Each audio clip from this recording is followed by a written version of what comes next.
kuat, satu negara yang kuat juga dia nak berlawan mendapatkan satu kekuatan dan daripada lawan dia, menyebabkan berlakunya peperangan. Okay. Terusnya kamu dah buat satu simulasi kan? Simulasi perang. Okey. So apa kamu rasa bila dah berada dalam simulasi perang tu? Rasa bersyukur tak hidup dekat zaman sekarang? Oh, betul, sebab zaman sekarang dah tak ada perang, betul tak? Dah aman kan? Dah boleh duduk rumah, tak ada bunyi bom, tak ada bunyi orang tembak ke macam tadi kan? Okey. Jadi untuk bab ni kita akan fokus pada Perang Dunia Pertama. Okey, perang ni kalau zaman dulu ada dua lah. Satu Perang Dunia Pertama dengan Perang Dunia Kedua. Okey, tapi untuk hari ni kita akan fokus Perang Dunia Pertama sahaja. Okey, Perang Dunia Pertama. Ataupun saya akan panggil, cikgu akan panggil dia sebagai PD1. Okey. Okey, so ingat PD1 Perang Dunia Pertama. Okey. So waktu bila Perang Dunia ni berlaku? Okey, Perang Dunia Pertama ni berlaku masa tahun 1914 sehingga 1918. Okey, pertama sekali daripada tahun 1914 sehingga 1918. Okey, dia berlaku. Macam mana boleh berlakunya Perang Dunia Pertama ni? Macam mana yang kita boleh katakan contohnya Perang Dunia Pertama ni? Okey? So, maksudnya waktu Perang Dunia Pertama ni dia melibatkan kuasa-kuasa besar dekat Eropah lah. Okey. Tapi masa tu tanah Melayu tak terlibat lagi. Walau bagaimanapun tanah Melayu dia akan mendapat kesan daripada Perang Dunia Pertama ni. Okey, contohlah kalau orang bergaduh kan, ada dua kuasa besar bergaduh. Orang lain akan terkesan tak? Terkesan kan? Sama jugalah kalau Perang Dunia berlaku, mestilah negara-negara lain akan terlibat lah. Okey? So, bila kita tak ikut kalau kita siapa perang akan terkesan. Okey? Jadi kita tak pasal perang. Okey, maksudnya bila perang maksudnya mestilah ada pergaduhan kan ataupun perselisihan faham. Okey, peperangan. So, maksudnya pergaduhan. Okey. Okey. So, siapa yang terlibat dengan perang ni? Okey. So, masa Perang Dunia Pertama ada dua pakatan yang terbentuk. Okey, kita akan ceritakan faktor, peristiwa dan kesan. Tapi untuk hari ni kita akan fokus pada faktor dulu untuk Perang Dunia Pertama. Okey. So faktor ni kalau kita cerita pasal faktor dia mesti ada tiga benda. Pertama, kalau kita cerita pasal perang, okey, dia mesti ada tiga benda. Maksudnya dia mesti ada faktor tercetus. Okey. Yang kedua adalah peristiwa perang tu. Macam mana kronologi? Kronologi pernah dengar tak? Kronologi tu macam mana peristiwa tu berlaku lah, urutan peristiwa tu. Okey. And then kemudian kita tengok pasal kesan dia. Okey. Okey. Contohlah macam Ali dengan Abu ni jalan-jalan tersepak. Lepas tu terpelanting dekat Abu. Okey, so itulah punca dia bergaduh. Dia faktor dia gaduh. Okey, macam mana peristiwa daripada berjalan tu lah. Lepas tu apa kesan? Kesan dia tengoklah daripada gaduh tu semua tu dia tak ada kawan dah. Okey, faham? Contohlah analogi dia. Okey. Tapi hari ni kita nak fokus kepada faktor sahaja. Okey. Faktor ni ada beberapa faktor. Okey, nanti cikgu akan tanya soalan. Okey, boleh? Alright, ada tiga faktor. Yang pertama sekali adalah persaingan imperialis. Okey, tahu tak maksud imperialisme? Tak tahu. Okey. Imperialisme ni maksudnya adalah perebutan kuasa lah untuk menakluk wilayah-wilayah. Okey. Kemudian adalah berlakunya pembentukan pakatan ketenteraan. Pakatan ketenteraan. Okey. Pakatan ketenteraan ni lah yang akan ada dua tadi tu. Pakatan bertiga dengan pakatan kuasa tengah. Yang ketiga adalah okay. So, persaingan imperialis, pakatan ketenteraan dan krisis rantau makan yang apa tadi? Faktor perang. Okey. So, masa pakatan ketenteraan ni akan dibuatlah pakatan bertiga dan juga kuasa tengah. Okey. So, persaingan imperialis kita akan berdiri dekat bahagian faktor pertama. Okey. Imperialisme maksudnya penjajahan ataupun persaingan penjajahan. Maksudnya nak berebut wilayah-wilayah lah. Okey, maksudnya orang barat lah. Orang barat ni kita kena ingat yang orang barat ni kalau kita nak dengar orang Eropah ni sebenarnya dia penjajah. Okey, sampai sekarang pun orang Eropah tu adalah penjajah negara kita. Okey. So, kamu kena tahulah bahawa negara-negara Eropah contoh macam Jerman, Perancis, Rusia dengan Itali ni adalah negara-negara penjajah. Okey. So, mereka ni nak jajah negara-negara lain ni untuk apa? Okey. Okey, sesiapa sahaja yang duduk dekat negara Eropah dia akan dikira sebagai negara penjajah lah. Okey. Jadi negara-negara penjajah ni biasanya mereka bersaing untuk dapatkan kuasa ataupun meluaskan kuasa dan juga mendapatkan hasil-hasil negara-negara yang mereka jajah tu untuk kepentingan mereka sendiri. Jelas tak? Okey. Kenapa berlakunya persaingan imperialisme ni? Okey. Maksudnya berlaku ni sebab kuasa-kuasa besar tu bersaing, bergaduh untuk mereka tunjuk dekat dunia, mereka lah kuasa yang paling terbaik. Mereka lah negara yang paling terbaik. Contoh macam sekarang, negara apa yang rasa macam kuasa dia besar? Amerika Syarikat, betul tak? So apa-apa pun orang akan rasa Amerika Syarikat tu kuasa paling besar, ataupun Rusia kuasa paling besar. Okay? So semua keputusan dunia tu bergantung kepada mereka. Contohlah, okay? So bermula daripada persaingan ni tercetusnya satu benda. Okay, kita panggil revolusi industri. Revolusi industri adalah siapa nak salin boleh salin. Revolusi industri berlaku apabila berlaku persaingan imperialisme. Okay. Revolusi industri ni maksudnya peristiwa di mana berlakunya lah titik permulaan manusia mula mencapai kemajuan. Okay, revolusi kan. So daripada yang tak bagus kepada yang bagus. Okay, daripada yang tak maju kepada yang maju. So pertukaran lah revolusi industri. Okay. Jadi bila negara-negara Eropah ni bersaing imperialisme ni untuk maju daripada segala benda tu daripada segi kebenaran contohnya waktu tu. Okay, daripada segi jajahan dan juga semestinya daripada segi teknologi. Okay, so apa punca mereka bersaing ni pertama sekali saya cakap tadi adalah untuk dapatkan bahan-bahan mentah untuk kepentingan negara mereka dan juga untuk meluaskan kuasa mereka. Okay, bila negara tu maju, dia tak boleh macam berada pada tahap yang sama, betul tak? Okay, so bila dia dah maju, dia akan nak lagi maju. So macam kalau dia nak lagi maju tu, dia mesti kena dapat sumber yang banyak, betul tak? Kan? Macam kita, kalau kita kereta yang besar, kita kena gaji banyak contoh. Okay, betul lah kan? Sama jugalah macam kuasa Eropah ni. Namanya negara Eropah ni, bila teknologi dia maju, dia perlukan sumber yang banyak untuk dia support dia punya teknologi yang maju tu. Okay? So bahan dekat negara mereka tak cukup, sebab mereka dijajah pada tanah yang lain. Jadi mereka pergi ke luar negara luar tu. Okay? Bila semua negara-negara besar, kuasa besar ni bersaing, okay? Apa yang berlaku biasanya? Saya cakap tadi kan, Ali dengan Abu ni kan dia kuat kan, tu jalan terjatuh. So apa yang berlaku antara dua ni? Bergaduh, bermusuh kan, so dia bermusuh. So bila berlaku permusuhan antara kuasa barat ni, so apa yang berlaku adalah perang akan terjadi lah. Tapi waktu perkasaan imperialisme ni perang boleh terjadi lagi. Okay? Dia akan berlaku sekejap lagi. Nanti saya cerita tadi. Okay? Ni cuma baru nak bermula bibit-bibit bergaduh. Okay? Baru nak bermusuh-musuhan dulu. Okay? So bila dah ada perasaan musuh, tak suka, okay, bersaing semua tu, sebab itulah mereka dah contohnya hari ni faktor kedua ni pakatan ketenteraan. Kan? Dia nak nak buat geng. Kan? Dia nak kuat kan, kalau satu negara dia tak kuat. So dia nak ajak rakan-rakan negara lain tu untuk bersatu dengan dia. Okay? Jelas? Okay? So apa yang berlaku kuasa besar ni, okay, dia akan buat dua pakatan ni. Satu pakatan bertiga, satu lagi kuasa tengah. Okay, pakatan bertiga ni dia disertai oleh negara-negara besar. Contoh negara-negara besar tu adalah Britain, Perancis, Rusia dan juga disertai dengan beberapa negara-negara kecil. Okay, contohnya macam Itali, Romania, Greece dengan Portugal contohnya. Okay, dan kuasa tengah ni pula disertai oleh Jerman, Austria-Hungary, Bulgaria dan juga Turki Osmania. Okay, so pakatan bertiga macam ni kan. Pakatan bertiga ni, jadi dia akan bergaduh dengan kuasa tengah lah. Betul tak? Okay, yang ni dah ada geng dia. Yang ni dah ada geng dia. Okay, seorang abang lo kawasan sini, seorang abang kawasan sini. Betul tak? Okay, so apa yang berlaku? Kat sini satu negara, jadi dua pakatan ni akan berperang sesama sendiri. Tapi waktu ni masih belum berperang. Dia baru buat pakatan. Okay, so pertama tadi faktor perang persaingan, gaduh dulu, bersaing dulu nak rebut kuasa, nak rebut bahan sumber semua kan.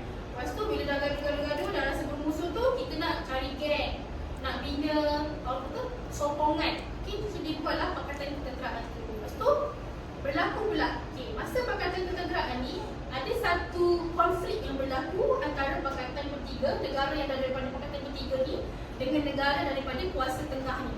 Okay, siapa negara dekat pakatan bertiga dengan kuasa tengah ni? Pakatan bertiga tadi saya cakap ada satu negara tu nama dia negara Serbia. Okay, dekat kuasa tengah ni ada negara Austria-Hungary.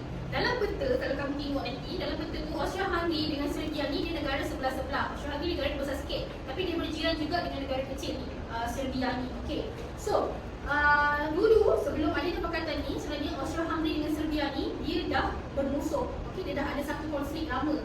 Okay, tapi dah berlabutan. Okay, disebabkan dah muncul di pakatan ni, konflik tu berterusan sebab mereka pun tak sama geng kan. So dia bersambunglah konflik ni. Okay, dulu macam mana boleh terjadi permusuhan antara Austria-Hungary dengan Serbia ni? Okey, Austria-Hungary ni dia tuduh orang Serbia ni dia menghasut rakyat Austria-Hungary yang berwarga negara Serbia ni untuk balik ke negara Serbia. Faham tak? Okey, so Austria-Hungary ni dia tuduh orang Serbia ni untuk hasut masyarakat Serbia yang dekat Austria-Hungary tu balik ke negara Serbia semula. Sini tak nak lah. So dia bermusuh, berlaku satu peristiwa yang menjadikan betul-betul terjadinya perang. Okay, yang mana peristiwa tu raja ataupun putera Austria-Hungary nama dia Archduke Ferdinand ni dibunuh oleh salah seorang orang Serbia lah. Okay, so daripada peristiwa tu tercetusnya perang. Okey, perang antara Austria-Hungary. Okey, bila berlakunya perang, so dekat sini lah krisis Rantau Balkan ni. Rantau Balkan ni dekat situ lah, dekat Austria-Hungary dan Serbia ni. So, bila Austria-Hungary dan Serbia ni dah berperang, okey, bila berperang, dia mestilah nak ada sokongan, betul tak? Dia panggil siapa? Austria-Hungary panggil siapa? Dia panggil negara-negara yang dia sertai sama-sama tu lah, geng-geng dia. Siapa negara tadi? Britain, Perancis kan? Okey, dengan negara kecil tu. Okey, kalau Serbia pula dia panggil siapa? Dia panggil kawan-kawan daripada negara pos apa ni, Pakatan Pos Tengah ni, betul tak? So dia panggil lah geng. So, bila Austria-Hungary bergaduh, kan? Gaduh kat sini dengan Serbia. Gaduh dengan Serbia. Serbia ni panggil lah kawan dia. Panggil kawan dia, negara-negara lain. Sama dengan ni Austria panggil kawan dia. Serbia pun sama, panggil lah negara-negara lain. So sebab itulah berlakunya Perang Dunia Pertama. Itu kita panggil Perang Dunia Pertama. Perang antara beberapa negara besar ataupun beberapa kuasa negara. Okay? So Perang Dunia Pertama ni teruk tak? Besar tak? Besar kan? Sebab banyak-banyak negara. So siapa yang beri kesan? Siapa yang terkesan daripada perang ni? Yang pertama sekali, masyarakat dia lah kan? Rakyat dia, kepala negara dia sama-sama bergaduh. Okay? So setakat ni jelas tak? Jelas. Okay, ada soalan tak? Okay, so saya ada tim sikit, kita akan pilih lah. Kita akan pilih. Kamu nak pilih nombor ke atau kamu nak kita cabut je kat sini? Satu. Okay, tutup dulu. Tunggu. Pilih satu. Pilih satu. Pilih satu. Pilih satu. Ini boleh share. Okay. Okay, saya nak Mardia. Mardia dapat soalan apa? Nombor 2. Okey, soalan nombor 2 tu dia tanya pasal apa? Apakah pakatan yang terbentuk semasa Perang Dunia Pertama? Okey. So jawapan dia Pakatan 3 dan kuasa tengah. kuasa tengah. Betul tak? Betul. Okey, next saya nak Iman. Okey. So apa soalan ni? Apa termasuk krisis Rantau Balkan? Krisis Rantau Balkan. Perangan antara Austria-Hungary dan negara Serbia. Okey, betul. Okey, kemudian Alia. Apa kalau tak tahu jawapan kita bincang sama-sama. Soalan dia apa? Apakah punca kuasa besar bersaing? Kenapa kuasa-kuasa besar ni bersaing tadi? Untuk robot kuasa. Okey, belusuan kuasa. Kemudian sekali untuk dapatkan bahan mentah. Okey, Anissa. Anissa, soalan apa awak dapat? Senaraikan negara yang menyertai Pakatan Bertiga dan yang menyertai kuasa tengah. Okey, kita tanya dulu Pakatan Bertiga ada kuasa, ada negara apa tadi? Pakatan Bertiga ada negara Britain, Perancis, Serbia, Serbia. Pakatan Bertiga, negara-negara besar yang menyertai ada duduk. Negara besar yang menyertai itu adalah Britain, Perancis dengan Rusia. Kuasa tengah, Jerman, Austria-Hungary dan Bulgaria dan juga Turki dan Romania. Okey, last kali awak tak ada? Ada? Soalan apa? Imperialisme maksudnya apa? Perebutan kuasa ataupun permusuhan antara kuasa jajahan. Okey. Kemudian last kali menjual. 3 faktor Perang Dunia Pertama. Okey, sama-sama. Yang pertama sekali, yang kedua, yang ketiga, okey. So setakat ini faham? Okey, terima kasih semua. Sekarang selepas kamu semua dah diterangkan berkenaan perangan semua kan, so cikgu nak ada buat soalan dalam box ni. Jadi cikgu nak kamu pilih dan jawab soalan yang kamu dapat. Boleh? Dia ada 5 soalan, jadi soalan waktu lah.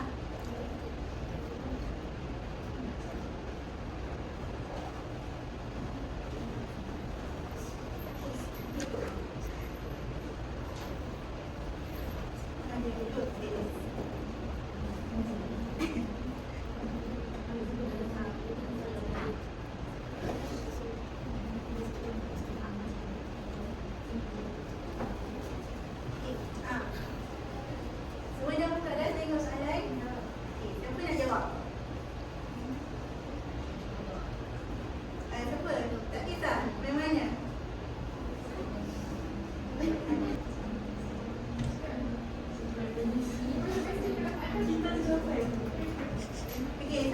jawab. Terus lepas tu angkat tangan lah. Siapa? Volunteer untuk jawab soalan tu. Dah ke? Dah ke? Kalau salah tak apa, Cik. Boleh cakap. Nyatakan 3 faktor terjelasnya perang dunia pertama. Jawapannya? Perebutan kuasa. Boleh? Okey. Yang kedua, krisis Balkan. Silakan, boleh. Pangkatan penyetaan. Katakan, betul. Tahniah. Okey, seterusnya siapa nak jawab? Silakan. Bagaimanakah pendidikan bernegara menyumbang kepada kesedaran nasionalisme dalam kalangan rakyat tempatan? Okey, jawapannya? Apanya disebabkan melihat kemajuan negara luar di mana rakyat sudah negara masih ke belakang dan perlu meningkatkan pendidikan di negara. Ya, betul-betul. Ya, okey, seterusnya siapa nak jawab? Okey. Pada pendapat anda, mengapakah kesedaran nasionalisme penting kepada sebuah negara supaya patriotism berlaku? Kalau tak ada nasionalisme tu nanti kita berpecah belah. Contohnya macam dalam Malaysia ada pelbagai kaum. Ya, betul. So akan ada bila berpecah belah tu tidak kesefahaman dalam agama, budaya dan sebagainya. Okey, tanya lagi. Apa kalau dia salah, cikgukan.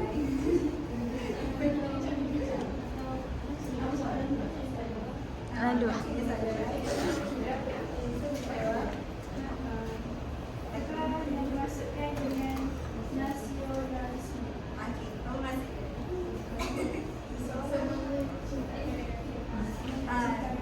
Ya, betul, semangat cinta akan negara. Betul, betul.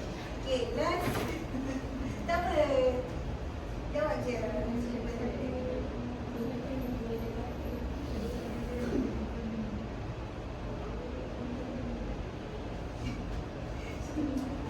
Soalan ni apa? Baca je. Baca je. Nyatakan 2 cara kesedaran nasionalisme disebarkan di tanah Melayu sebelum Perang Dunia.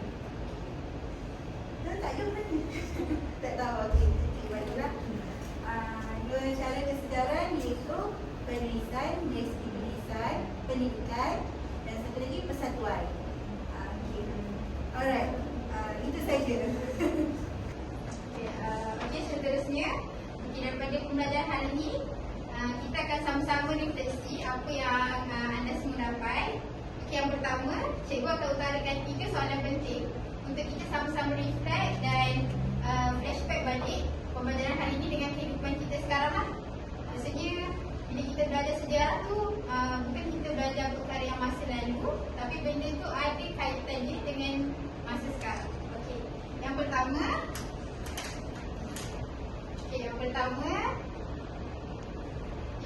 cikgu nak tanya, kenapa kita ni kena berani untuk menyuarakan semangat nasionalisme?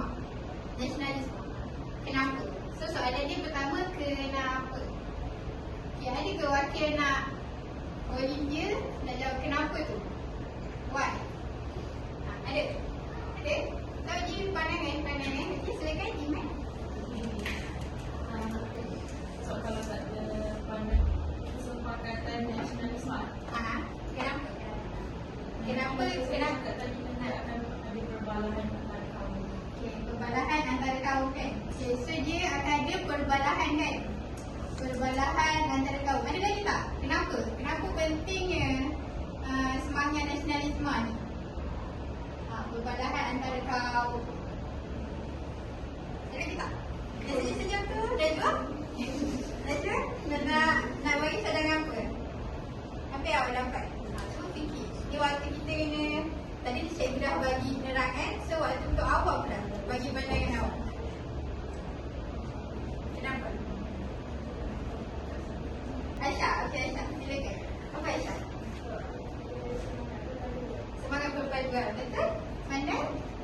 Semangat perpaduan. So betul lah. So kenapa ni? Why? Terus kita. Why? Kenapa ni? Kita semangat petro nasionalisme tu penting. Sebab yang pertama, kita kena tahu Malaysia adalah negara yang berbilang kaum. Jadi, sebagai nasionalisme ni penting untuk dia menyatukan rakyat. So, penting untuk kita rasa cinta akan negara kita. Okey, cikgu boleh berikan macam ni. Dalam kehidupan kita, kalau kita cinta seseorang, kita akan sanggup berkorban. Betul? Okey, kita akan sanggup berkorban. Okey, kalau kita cintakan seseorang, kita akan nak berjuang lah. Kita akan berjuang untuk dia, kita akan berkorban untuk dia. Kita akan nak tahu, okay? Bila kita akan suka seseorang, kita akan, okay, siapa adik-beradik dia? Dia duduk kat mana? Dia suka makan apa? So macam tu juga dengan negara kita. Bila kita cintakan negara kita, kita akan nak tahu lah, oh, negara kita ni merdeka macam mana? So, apa yang pernah berlaku dulu, supaya kenapa kita kena belajar sejarah? Supaya sejarah itu tidak berulang, kan? Supaya sejarah tidak berulang. Kerana apa? Kalau sekarang ni, generasi sekarang, kita semua ni, kita macam leka. Bila kita tak ada rasa cinta akan negara, kita akan mudah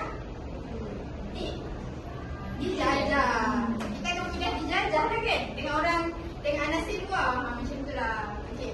Itu soalan yang pertama lah. So, cikgu ucapkan terima kasih yang menjawab. Okay, yang kedua. Pertama, kenapa kan? Okay. Yang kedua, cikgu nak tanya, macam mana? Bagaimana? So, macam mana cara untuk kita tunjukkan semangat nasionalisme kita tu? Kata cinta kan? Jadi macam mana nak tunjukkan rasa cinta tu? Mengharumkan nama negara. Okey? It's a good idea. Bagus idea tu. Mengharumkan nama negara kan? Apa lagi? Cikgu perlukan satu lagi. Okey, mengharumkan nama negara. Menghormati tradisi kaum lain. Okey. Bagus bagus. Menghormati tradisi kaum lain. Okey. So, jadinya banyaklah cara untuk kita tunjukkan rasa cinta kepada negara kita ni. Right? So, antaranya yang kawan kita sebut mengharumkan nama negara. Macam mana? Contohnya, apa-apa yang kita buat tu sekecil-kecil perkara lah. Maksudnya kalau sekarang tak perlu kita punya lawan negara pun untuk kita menjadi kepada negara kita. Kita kan gunakan sosial media. So sekarang ni orang tahu Malaysia daripada sosial media kan. Contohnya kalau kita ada rezeki lebih, kita keluar negara. So bila kita bertindak di luar negara tu, perlulah menjaga ini. Sebab dia membawa imej negara kan. So bila orang tengok, oh pembersih, rakyat mana? Negara Malaysia. Macam itulah. Okey, selain itu, salah satu cara untuk kita mengaplikasikan bagaimana untuk menunjukkan rasa nasionalisme ni. Pertama, menghormati simbol negara lah, hormat. Hormat ni nampak kecil kan? Okey, bila hormat, apa yang melambangkan negara kita? Sekecil-kecil perkara. Lagu. Lagu apa? Lagu. Cik, pandai. Lagu negaraku. Bendera Malaysia, bendera apa pakai? Betul, pandai. Bendera jalur gemilang kan? So, apa perasaan anda, apa perasaan kalian bila tengok bendera rasa apa? Bangga, betul? Bangga tu macam mana? Bangga? Bangga jadi anak Malaysia. Baguslah, kena rasa bangga tu. So, bila kita bunyi lagu negara tu, bila kita dengar lagu negara tu, kita kena berdiri lah kan? Sebagai tanda hormat lah macam tu kan? Jalur gemilang ni. Seterusnya, kedua, menggunakan bahasa Melayu dengan baik. Jadinya, bahasa kebangsaan di negara kita ialah bahasa Melayu. Adalah bagus untuk kita mempelajari bahasa lain, tetapi kita juga kena mengangkatlah bahasa Melayu sebagai bahasa yang bahasa ibunda kita, bahasa yang kita gunakan dalam kehidupan seharian. Okay, proud to be Malaysian. Bangga untuk menjadi rakyat Malaysia, so kita kena bangga menggunakan bahasa Malaysia itu sendiri dengan betul. Maksudnya, apa yang kita guna hari-hari tu, itulah yang awak akan jawab dalam peperiksaan kan. Jadi kalau biasa guna pendek-pendek, mungkin awak akan tersalah tulis semasa ni lah, semasa menjawab peperiksaan terutama lah. Terakhir sekali, salah satu caranya adalah menyertai sambutan dan aktiviti kemerdekaan. Sekarang kan banyak kan membuat aktiviti kemerdekaan. Kita boleh pergi bangun suta bersama, Dataran Merdeka. Lepas tu kalau sambutan merdeka tu banyak kan aktiviti. So bantu tidak untuk kita bersama-sama dengan keluarga untuk menyertai aktiviti tersebut lah, untuk menaikkan semangat kita akan negara itu sendiri. Okey, soalan terakhir. Soalan terakhir tadi dah dia dah jawab dah. Soalan terakhirnya, kesan. Okey, kita tahu kenapa, bagaimana. Yang ketiga, kesan. Okey, kenapa? Apa kesannya kalau kita ni tak cintakan negara? Ya, mana? Berlaku perbalahan. Okey, berlaku perbalahan, betul. So kenapa? Kalau berlaku perbalahan tu kenapa? Jadi apa? Negara Betul. Negara berperanda, negara mundur. So, ia akan memberi kesan yang besar lah untuk merubah sesuatu